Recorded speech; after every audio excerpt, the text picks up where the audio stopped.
Nung umagang mahulog ang rosemary plant ko mula sa pasimano ng teras, hindi ko alam na babaguhin nun ang lahat. Hindi naman naging madrama ang pakahulog niya. Dahan-dahan lang tumagilid yung paso, parang nagpapaalam pa ng maayos. Tapos, tuluyang nabasag sa 3 malilinis na piraso sa may hagdan. Nakatayo lang ako. Run, nakapantulog, hawak yung kapeng hindi ko pa man lang nainuman. Nakatingin sa lupang kumalat sa semento, at naisip ko, tama lang, ganyan-ganyan din ang sitwasyon ko ngayon. 6 na taon na sa akin ang rosemary na yun.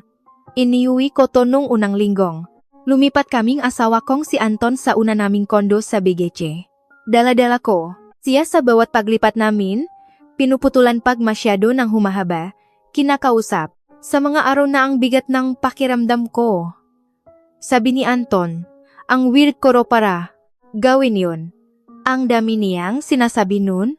May narinig akong boses mula sa driveway ngang kabilang bahay. Kaya kong ayusin. Yan, napatingin ako. Yung lalaking nakatayo sa may bakot namin, matangkat, nasa early 40s, siguro. Naka-gray na pambahay na t-shirt, at may hawak na susinge, kotse sa isang kamay. May kakaiba sa pagiging kalmado niya na mapapansin mo na lang kahit hindi mo alam kung bakit. Madilim ang mata, may maliit na paklat, sa bandang kaliwang ang panga, at may kasamang black lab na masunuring nakaupo sa tabi niya. Paso lang naman to, sabi ko. Kahit paso na ayos sagot niya. Good morning. Ako nga pala si Marco, lumipat. Ako rito 3 linggo na ang nakakalipas. Minsan ko palang siyang nakita, bago yun. Nagbubuhat na makahon mula sa isang lipat bahay truck habang umulan. Hindi ako nagpakilala kasi abala rin ako sa pag-impakenig sarili kong mga gamit na inimpake mo kapag tapos na ang isang kasal. Clara, sabi ko. Sorry sa ingay. Ngumiti siya ng bahaya, tapos pumunta na sa kotse niya. Tiningnan muna akong aso niya sandali bago ito sumunod sa kanya. Winalis ko ang rosemary pati ang mga basak na piraso, pumasok sa loop, naupo sa dining table, at umiyak para sa pangatlong sunod na umaga.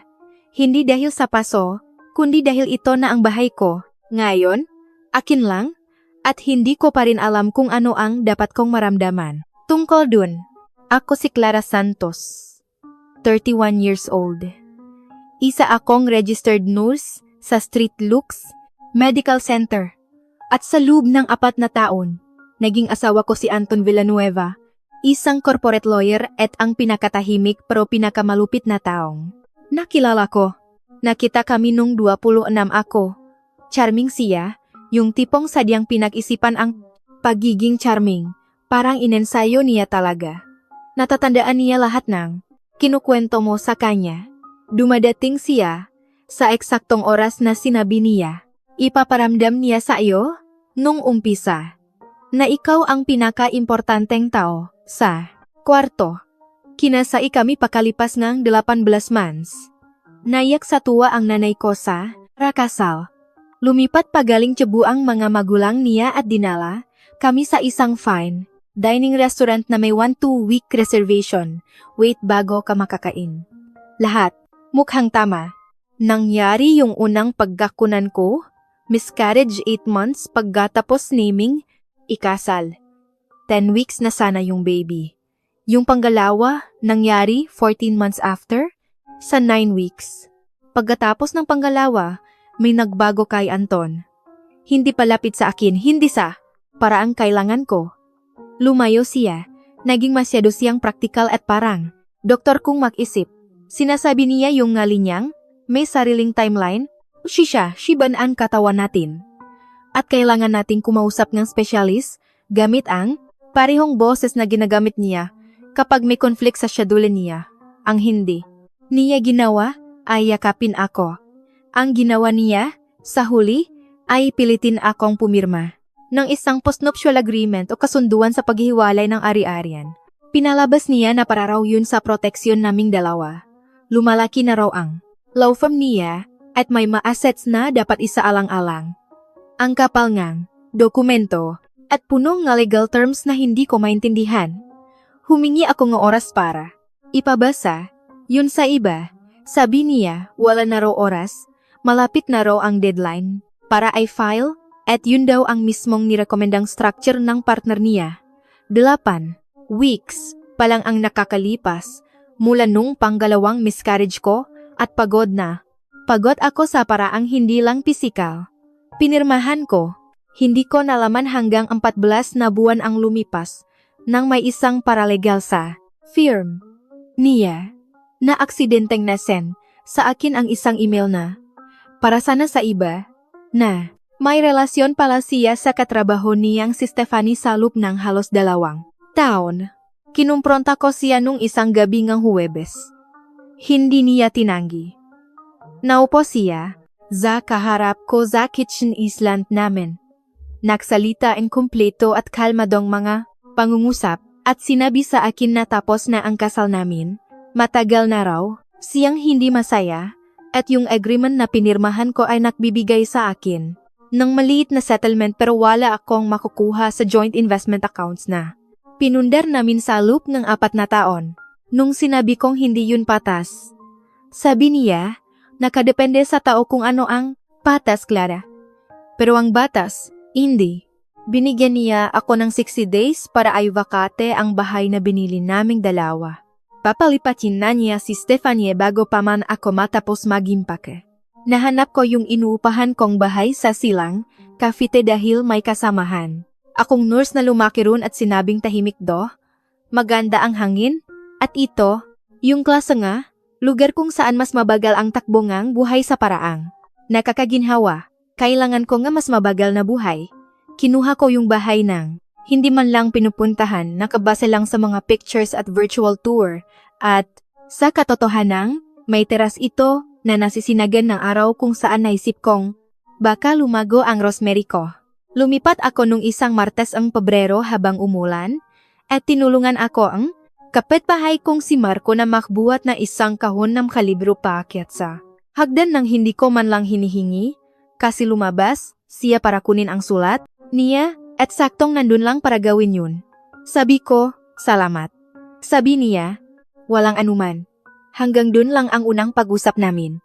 Isang linggong nakatambak sa kitchen counter ko yung basak na paso sa 3 piraso bago ko naisipan kung anong gagawin dun.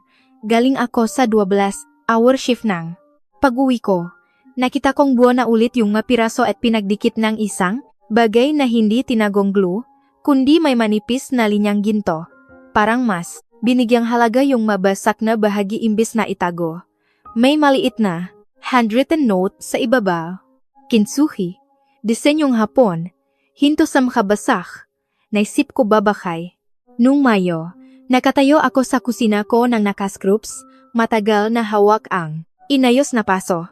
Hindi ko rin alam kung ano ang dapat maramdaman tungkol dun. 3 linggo na ako sa bahay na to, at halos hindi ko pa nakakausap ang lalaking to. Pero kinuha niya ang isang basak na gamit ko at ginawa itong isang bagay na masarap ulit tingnan. Kumatok ako sa pinto niya nung gabing yun. Nakadikit ang ilong ng aso niya sa salamin mo pinto bago ito binuksan ni Marco. Nakakatabang ang puso yung ginawa mo, sabi ko. Salamat. May gagamit kasi ako, sabi niya. Kamusta yung Rosemary? Nakarecover na, sagot ko. Tumango siya, matibay sila. Umuwi ako at binalik ang paso sa pasimanong teratse.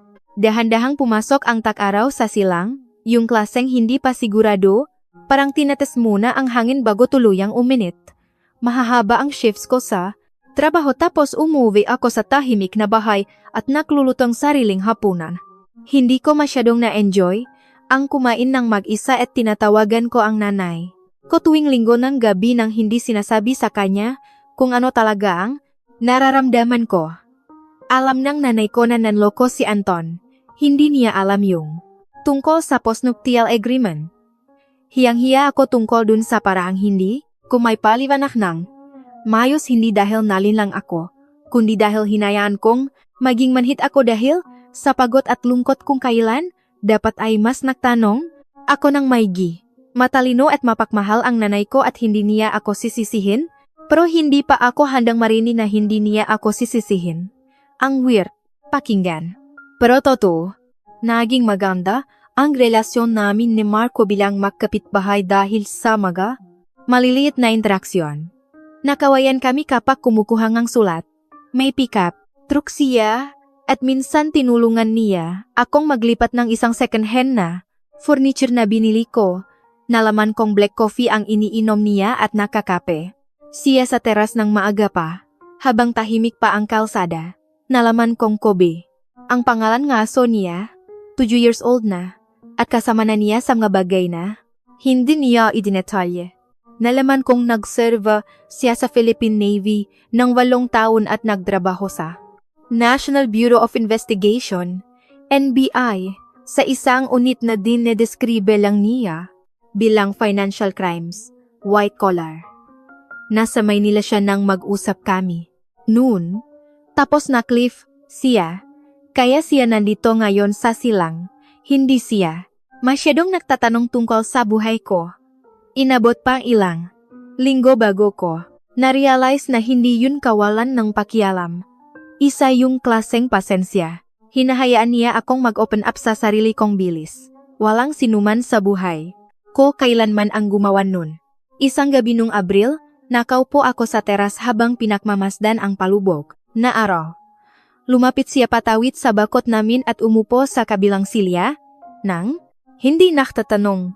At tahimik lang naming pinano dumilim ang kalsada sa loop ng 40 minutes nang hindi nakuusap tungkol sa maseryosong bagay. At yun ang pinakakalmadong pakiramdam na naranasan ko sa matagal na panahon. Pwedeng magtanong kung anong nagdala sa'yo rito? Sabi niya sa wakas. Annulment, sabi ko. Ikaw? Ganun din, sabi niya. Medyo ganun. Hindi na namin pinag-usapan ng higit pa. Ron. Hindi nung gabing yun. Tumawag sila nung isang hapon ng Miyerkules bandang dulo ng Abril. Nasa trabaho, ako, sa pagitan ng pag-aasikaso ng pasyente, nang may tumawag mula sa numerong hindi ko kilala. Isang abogada sa Makati na naknangalang Ati, Helen, Makalintal. Sabi niya, nirefer daw akong isang kasamahan at may impormasyon, daw siyang baka gusto kong makita. Muntik ko nang hindi puntahan ang meeting. Nag-drive ako pa Makati nung Sabado. Ang opisina ni Helen ay parang pag-aringang isang taong hindi na sinusubukang magpasikat sa iba. Mga komportableng silya, mga halamang kailangan ng diligan, at bintanang nakaharap sa isang parking building. Nasa let 50s na siya, nakasabit sa kwintas ang reading glasses niya, at nakatingin siya sa akin sa ibabaw ng salamin kapag nagsasalita. Sinabi niya sa akin na may mga mali sa proseso nung post-nuptial agreement na pinirmahan ko. Ginawa yun ngang firm ni Anton sa paraang pasok nga sa technicality ngang batas pro sablay sa etika.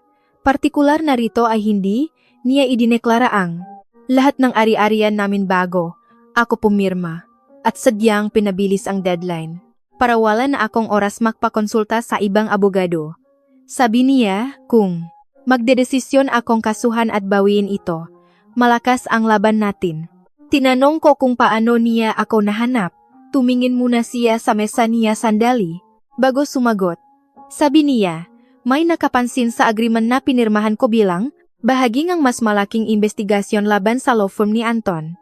Hindi tungkol sa kasal namin specifically, kundi sa pattern kung paano nila ginagawa ang mga dokumentong ganito sa iba't ibang kaso.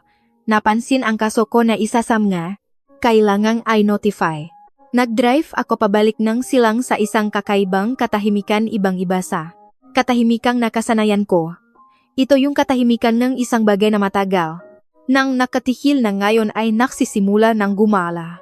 Hindi ako agad pumunta kay Marco. Gusto kong linawin ang pakakasunod-sunod ng mga pangyayari. Hindi ako lumapit sa kanya para rito. Makapitbahay kami. Minsan, sabay kaming nakakape.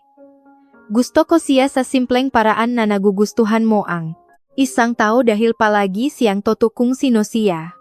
Si Kobe ang naging dahilan kung bakit nangyari ang dapat mangyari sa paraan ng nga aso na bigla na lang sumusulpot sa maling lugar. Nakalabas siya sa gate na naiwang bukas ni Marco habang naglilinis ng bakuran. At nakita ko siyang nakaupo sa teras ko Nang 8:00 umaga na parang tuwang-tuwa, pa sa sarili niya. Kumatok si Marcos sa pinto ko makalipas ang 10 minuto na hiyang-hiya. Kung saan-saan na lang siya pumupunta, sabi niya. Sorry, okay lang. Sabi ko. Napasobra ako, timpla, kape. Pumasok siya. Hindi ko alam kung bakit ko sinabi sa kanya.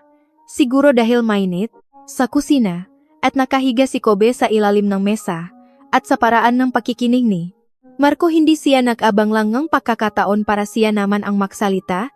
Nakikinig talaga siya kaya mas madaling lumabas yung nga salita kaysa inaasahan. Kinwento ko sa kanya ang tungkol kay Helen Makalintal. Tungkol sa agreement, sa 14 na buwan nang hindi ko pag-alam sa totoo at sa 2 linyang email. Galing sa paralegal na sumira sa buhay na akala ko ay dumadaan lang sa pagsubo. Tahimik lang siya ng matagal pagkatapos kong magsalita. Anong gagawin mo? Tanong niya. Tingin ko ilalaban ko, sabi ko. Yun ang unang beses na sinabi ko yun ng malakas. Iba yung pakiramdam, mas matatak. Dahan-dahan siyang tumango. Mabuti. Tapos may sinabi siya sa aking isang bagay na hindi ko alam. Sabi niya yung mas malaking investigasyon na nabanggit ni Helen, yung nakapansin sa agreement ko, ay konektado sa isang NBI investigation na sinimulan and dati niyang Unit 18 months na ang nakakalipas. Wala siya sa kaso. Nakalive siya kaya nga siya. Nasa silang ngayon. Pero alam niya ang takbong kaso. Iniimbestigahan ang law. Form ni Anton dahil sa mga kaduda-dudang dokumentasyon sa menghiwalayan ng mga mayayamang kliyente. Isa sa mga nakita nila yung agreement ko. Hindi niya alam na ako yun nung lumipat siya sa kabilang bahay. Sinabi niya, nang maingat, nakatingin ng diretso sa akin, kasi alam niya kung anong pwedeng. Isipin ko. Hindi niya alam ang pangalan ko. Nirentahan niya yung bahay kasi. Available at kailangan niya munang lumayo sa Maynila. Naisip ko yung sandali, kaya hindi ka pumunta rito dahil sa akin, sabi ko. Hindi? Sabi niya. Pero masaya akong nandito ka. Nilagay ni Kobe ang ulo niya sa paa ko. Sa labas, nasisinagan ng umagang araw, ang Rosemary. Ang masumunod na buwan ay hindi naging madali. Ganyan naman talaga ang buhay. Kinuha kong abogada, si Helen. Mabagal ang legal na proseso at panay asikaso nga. Papel at kailangan kong burn ulit ang paper trail na pera namin na. Pinakatiwala ko kay Anton. Dumating ang nanay ko para magstay ngang 2 linggo nung Hunyo at nalaman na niya ang lahat. Ang agreement, ang 2 beses na pagkakunan ko, ang paraan. Kung paano ako unti-unting nakumbinsi na ako ang may problema, kaya ako nalilito. Gayong sadyang ginawa yun para lituhin ako. Naupo siya sa dining table ko, hinawakan ang kamay ko at sinabing, hindi ikaw ang masasamang bagay na nangyari sa iyo. 2 beses niya yung sinabi, 2 beses din siyang. Tama. Unang beses kaming neck dinner ni Marco nung unang bahagi ng Mayo. Totoong dinner, sa isang mesa na may kasamang boteng wine na nirekomenda ng kapatid niya. Nag-usap kami hanggang sa maubos ang kandila.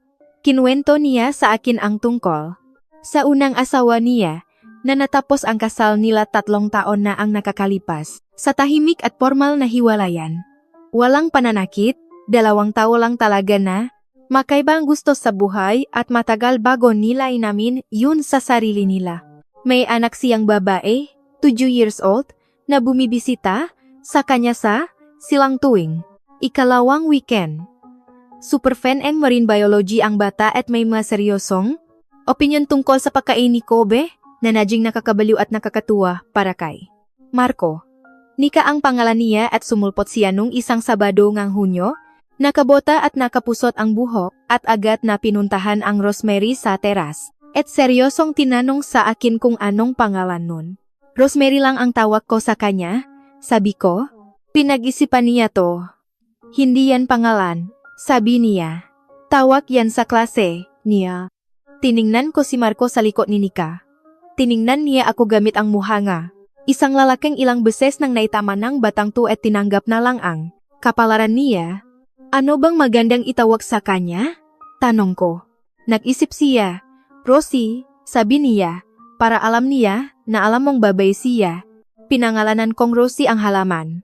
Hindi ko pinagsisihan yun kailanman. Pumasok sa takulan ang legal na proseso.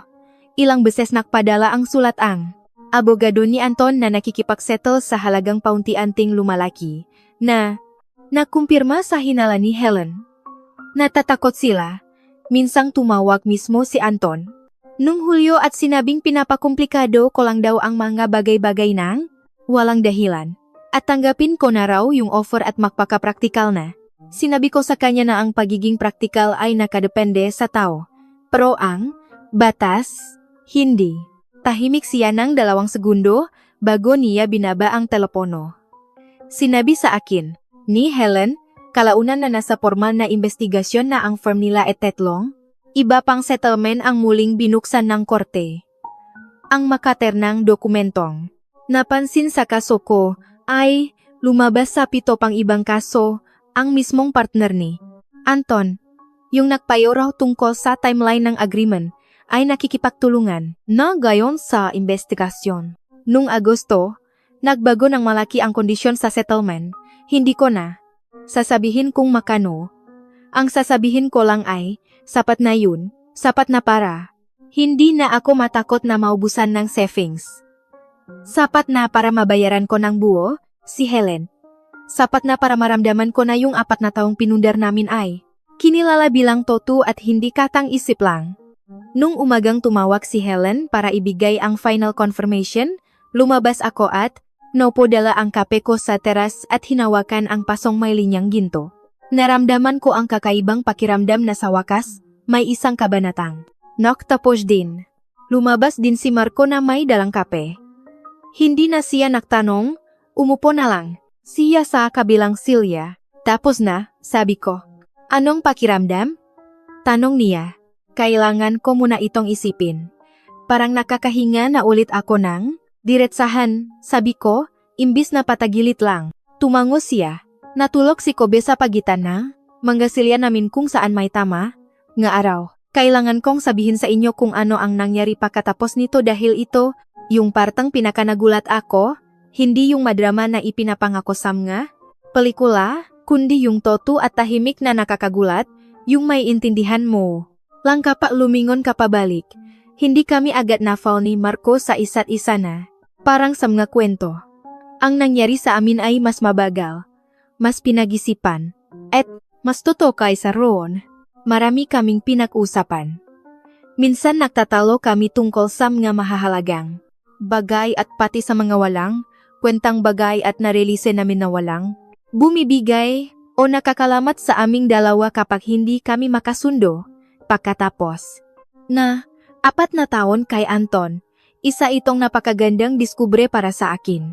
Sinabi niya sa akin nung Setyembre, sa teras nung gabi, na may nararamdaman siya sa akin na hindi niya aksyonan nang hindi niya muna ipinapaalam.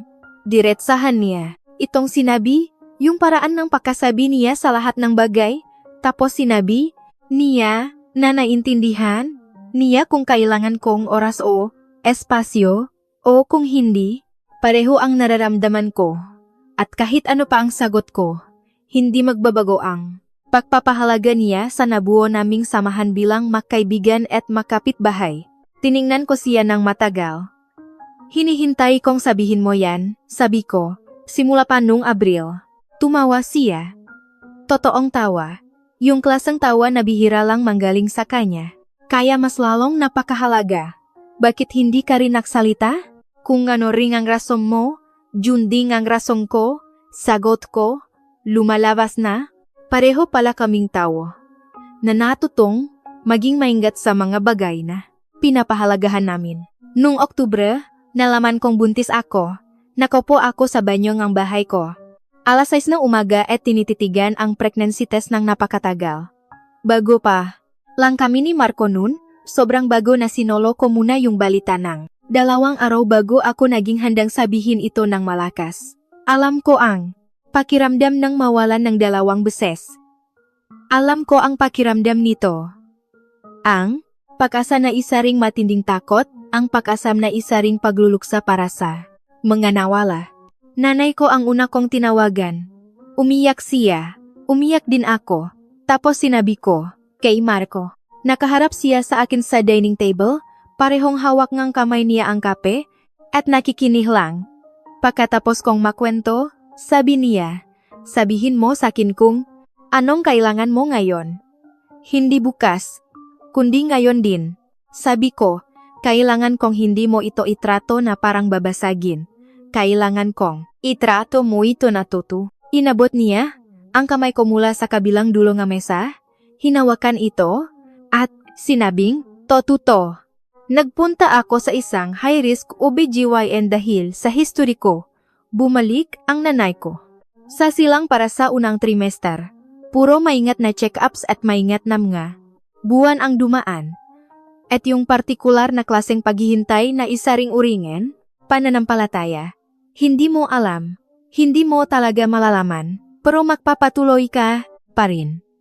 Sa 20 linggo, nakita sa ultrasound ang isang malusok na baby na may tibok ngam, puso na sobrang tatakayang ngumiti muna ang nag-ultrasound bago pa maniya iharap sa akin ang screen.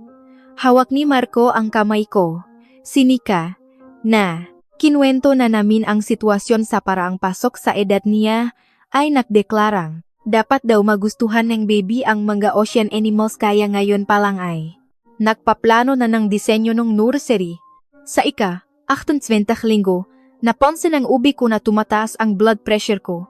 Mahigpit. Nila akong binantayan.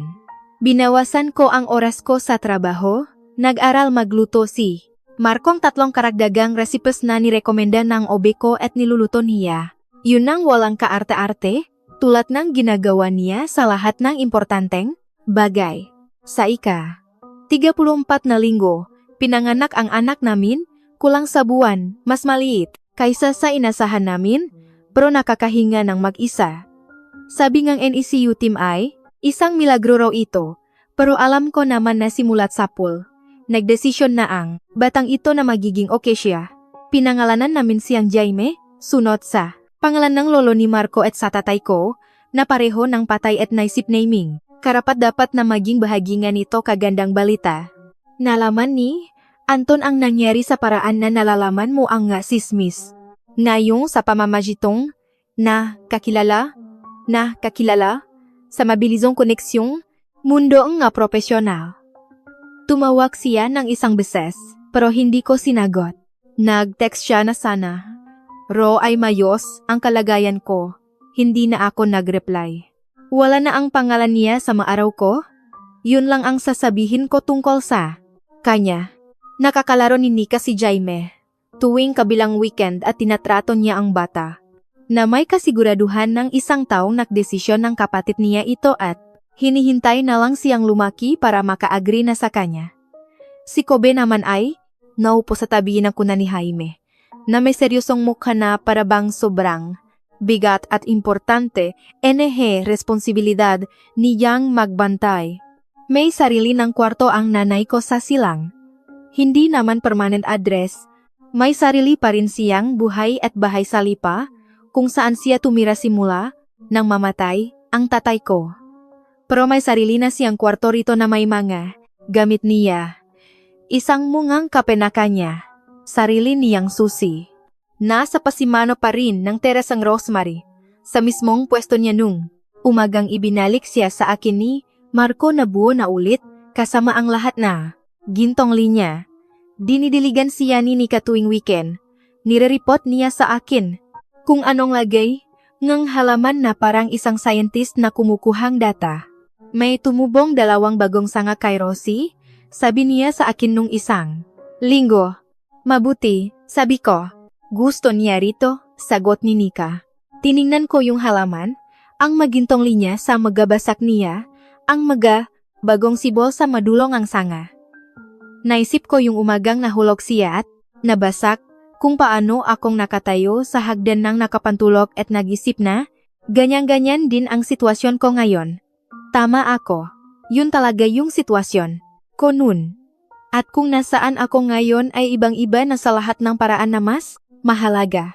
Dati, akala ko ang pagiging basak o sira ang problema. Naanggol sa buhay ay, bumalik ka kung sino kabago ka nabasag walang gasgas, walang lamat, na parang, walang nangyari. Matagal din akong nagpumilit na buuin ulit ang bersyon ni Clara, na hindi dumaan sa lahat ng sakit na yun. Pero wala na siya. Hindi ko na siya may babalik. Ang kapalit ay ito, isang anak na natutulog sa kabilang kwarto na gumagawaan, maliliit at napakasarap pakinggan na ingay. Isang lalaking maagang nagtitimpla. Enga, kapat nagbabasa sa teras kahit madilim pa, na nagtapa. Enga, nararamdaman niya nang hindi ako pinahuhulaan. Isang 7 taong gulang na binigyan ng pangalan. Ang halaman ko at tama sa pinili niyang pangalan. Isang nanay na bumibiyahe 3 oras mula Batangas para lang samahan ako nung panahong natatakot ako at nagsasabi lang palaging ng toto. Isang pasong may ginto sama, basak, isang bahay na akin, at isang lugar na mas mabagal ang ikot ng mundo, kung saan ang mga bagay ay lumalago sa sarili nilang panahon. Namumulaklak na ang rosemary. Nangyayari yan dito sa silang kahit malami, minsan. Siguro dahil sa lupa, o siguro dahil sa sikat ng araw. Hindi ko rin alam. Ang alam ko lang, lumalaki siya, at ganun din ako.